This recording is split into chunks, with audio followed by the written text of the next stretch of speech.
Hello, I'm Pete from UK Survival. Today I'm going to bring you 3 tins I make and sell on eBay. I'm going to give you a demonstration and show you what's inside each of these tins. There's 3 different sizes of tins and various different, and they all have the same equipment inside them, but the quantities and size varies depending on the size of the tin.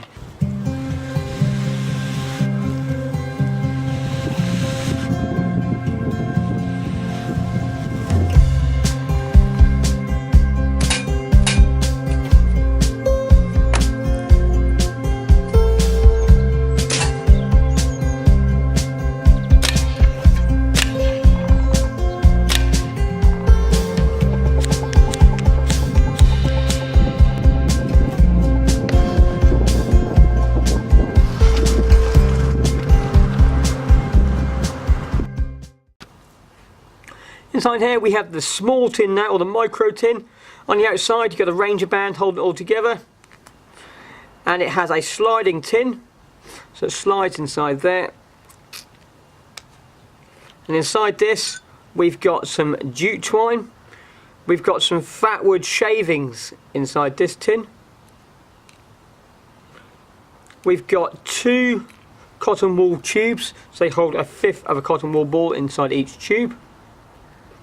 We've got a roll of birch bark, 2 light anywhere matches on coarse surfaces, metal or rough rocks, and we've got some char cloth in the very bottom to all inside one little tin. Okay, so what I'm going to do now, I'm going to go through a quick demonstration of each of the items inside of the tin itself. So in the main one, I'm going to use this ferro rod throughout the entire thing. Depending on which tin you have all the same equipment and sort of roughly always the same items inside it, except the main one which has the ferro rod.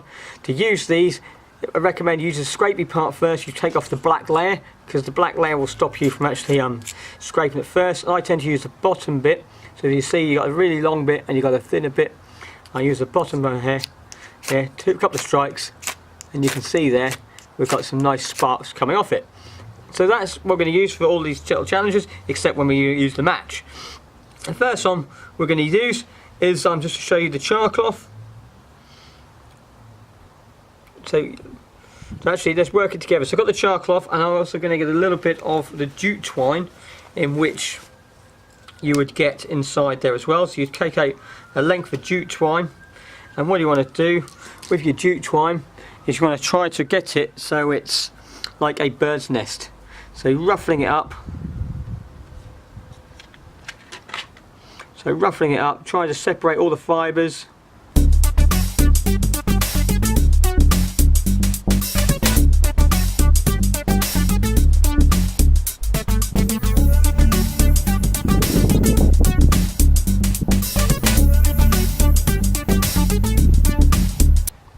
Okay, so I've now ruffled up a little bit of my jute twine, so you could use a whole lot or a little bit on there. This will take a spark on its own, but to really assist it, you can also use a little bit of your char cloth to help it along the way. So all we've got to physically do for that, we've got a char cloth, windy out here, we've got a ferro rod, so I like that.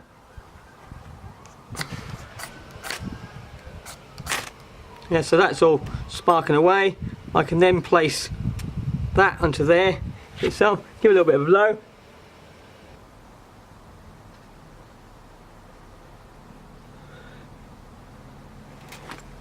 There we go.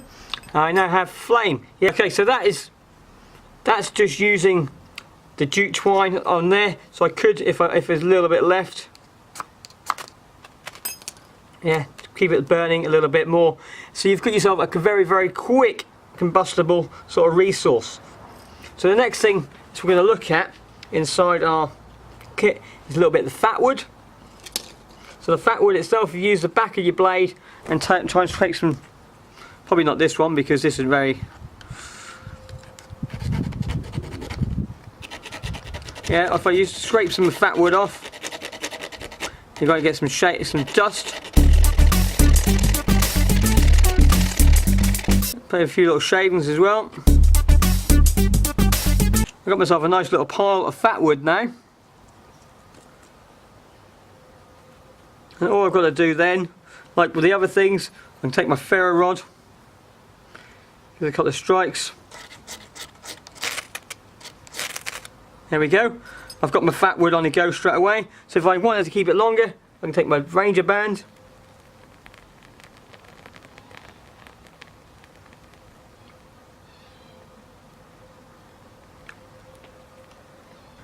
Okay, the next thing we're going to look at inside our kit is our cotton wool. So all we're going to do is just cut it open and then squeeze the tube, and you can pull out your piece of cotton wool. Once I've got that, I'm going to fluff up the cotton wool. Yes, everything inside this tin is designed for very, very small sort of fires, so you might want to use multiple resources inside the tin just to get a good fire. One thing on its own wouldn't do everything, but I've just shown you different methods how to use it. So I've got my cotton wool, I've got my ferro rod, oh, wrong way around. Yeah, so that's on fire. So again, if I want to get my Ranger band to make it last longer, or putting any other resources on top of it, I can now put my birch bark on there. So if I wanted to, if it's still burning, I could get a little bit of the birch bark. Did I get it on time?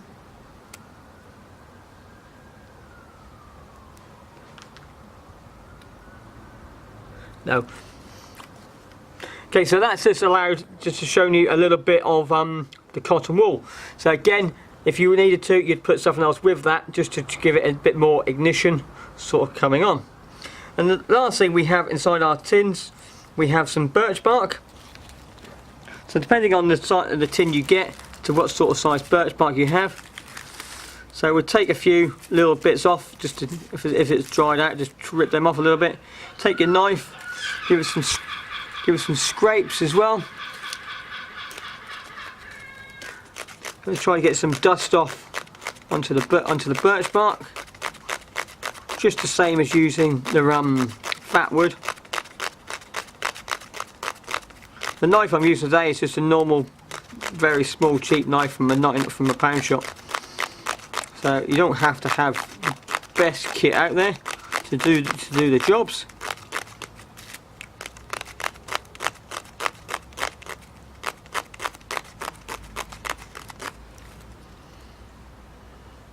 So I've got some shavings now. Oh, I did have some shavings, so I just lost them. And I've got my little bits and pieces ready to go. Take my ferro rod.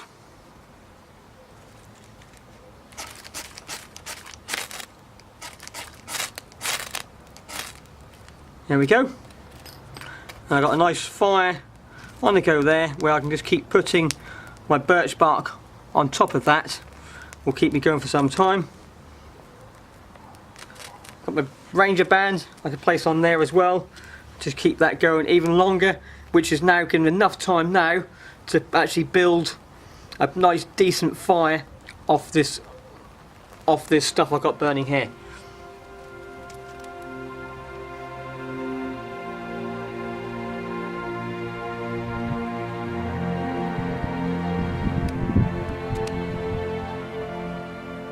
So as you can see, a little bit of birch bark, that one Ranger band, is burning for a very, very long time. So just those two items alone will give you a good enough fire to actually keep it going. But you've got all the other stuff inside the kit to help you along on the way as well. That's going to burn for some time now. And the last thing you get inside your kit, depending on which one you have, is the match itself. So these are, they hold magnesium and red phosphorus actually inside the head. Usually on a matchbox you only have one item inside that, but this allows me, if you can see on the side of me, there's on the concrete, and I'm going to try and get it up to you because the wind is actually quite strong where I am. Yeah, so you get some of those as well, but the wind is blowing them out where I am, so you'd shield that and nurse it. Okay, so that is the contents of the 3 tins, the large, the medium and the micro. Hope you enjoyed that video and found it interesting. If not, just get yourself out there and have it. But if you want to check these out, look at the link down below on my channel and it will take you to the eBay shop where you can actually buy these. Or if you're actually from eBay, check out the other things which I do inside the channel for bushcraft sort of videos.